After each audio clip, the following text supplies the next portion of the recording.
ये जो है साल भर का पर्व मनाते हैं हम लोग। तो ये 24 महीना में 12 महीना में एक महीना में कुआर जिसको आश्विन कृष्ण पक्ष होता है, वो पितृ के लिए 15 दिन का ही पूजा मनाया जाता है। हमारे सनातन धर्म में पितृ का पूजा बहुत महत्वपूर्ण रखा गया है। जो पितृ को प्रसन्न करते हैं उनके घर में कोई तरह का विघ्न बाधा नहीं आता है, धन पुत्र का कमी नहीं होता, क्योंकि उन्हीं के आशीर्वाद से हम लोग सद्य आनंदित रहते हैं। इसलिए पितृ का सेवा श्रद्धा से किया जाता है। हमारे शास्त्र में वर्णन आया है, या तो 15 दिन हम लोग जल दें और जिस तिथि को मरे हैं उनको पिंडदान करें।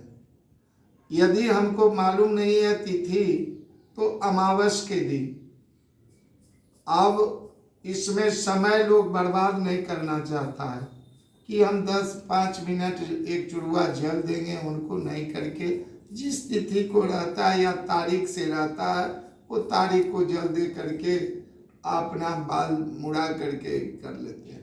लेकिन हमारा शास्त्र कहता है कि 15 दिन, जिस दिन शुरू पूर्णिमा को शुरू होता है उस दिन अगस्त तर्पण होता है। अगस्त ऋषि को तर्पण दे करके और परिवार तिथि से अमावस तक तर्पण होता है। तो उसमें जो बीच में तिथि आते गया उस दिन उनका कर्म करके यथाशक्ति ईश्वर श्रद्धा श्राद्ध जो है, श्रद्धा की पार्वन श्राद्ध कहा गया है। तो जिसके पास में जितना शक्ति और श्रद्धा है उस अनुकूल करते हैं, इससे बहुत लाभान्वित होते हैं।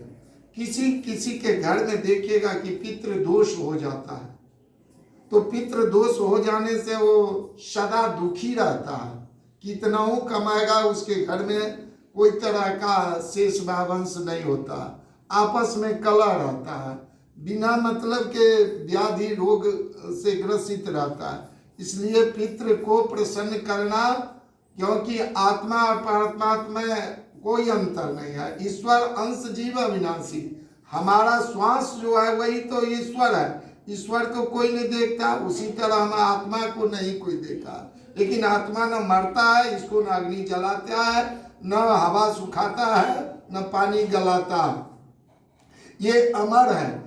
देवता भी अमर है।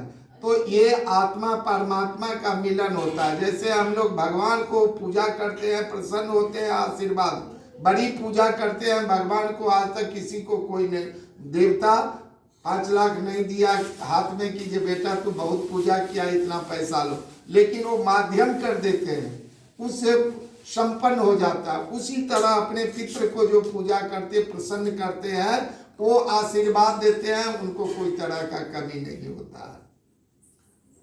जिसको श्रद्धा नहीं है वो जाता है गया में जाकर के अपना बैठा देता है। तो वो तब ये बैठाता है जब माता पिता और सास ससुर चारों जब समाप्त हो जाते हैं, उसके बाद ही जाकर के बैठाया जाता है।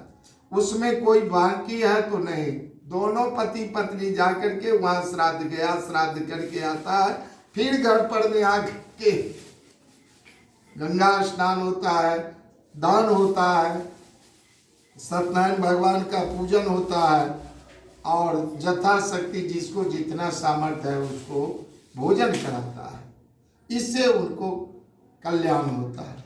यही पितृपक्ष का महत्व। जो नहीं किए हैं, ये 15 दिन के अंदर में कोई तरह का घटना हो गया जिसके कारण नहीं हो सका, तो दीपावली के दिन अमावस्या जो होता है उस दिन तक आपके पितर इंतजार करते हैं कि आज हमारे, जब तक देवता के सामने में दिया जलाया जाता है महा दिवाली के दिन, तब तक उनको पिंड दान नहीं किए, अन्नदान नहीं किए, जल दान नहीं किए, तो सायंकाल में अपना छाती पीटते आपके पिता यहाँ से लौट के चले जाते हैं कि हमारे कुल में आज कोई ऐसा नहीं हुआ कि एक चिड़वा जल देता, एक पिंड देता। तो जो माता पिता हमारे लिए इतना किए, उनके लिए एक पिंड देने में हम इतना कंजूसी करते हैं, एक चिड़वा जल देने में कंजूसी करते हैं। यही है पितरपक्ष का महत्व। और हम तो समस्त बंधुओं से हिंदू शास्त्र के मुताबिक कहेंगे कि इसमें आपका कोई धन ज्यादा नहीं खर्च होता है, न समय बर्बाद होता है, और कल्याण बहुत होता है। प्रेम से बोलिए पितृ भगवान की जय।